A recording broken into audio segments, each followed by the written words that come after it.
Video sekok remaja mendatangi rumah warga sembari melakukan pelemparan di Palembang, Sumatera Selatan menjadi viral usai diunggah ke akun Instagram @seputar kota Palembang. Dalam video tersebut terlihat seorang remaja yang tak mengenakan baju datang sembari membawa batu bata dan melemparnya ke dalam rumah. Dua orang dewasa pun terlihat mencoba melerai kelompok anak baru gede atau ABG ini agar meninggalkan rumah tersebut.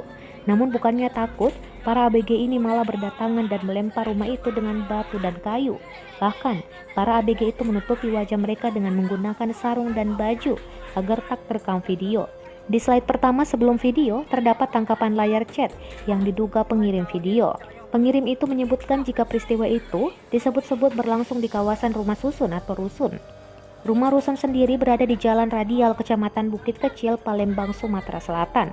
Pengirim video itu menyebutkan jika warga rumah susun sudah merasa resah dengan ulah ABG tersebut yang rata-rata berumur sekitar 13-14 tahun. Bahkan seorang pelaku yang disebut bernama Embung sering melakukan pemalakan dan meminta uang rokok kepada warga sembari membawa senjata tajam.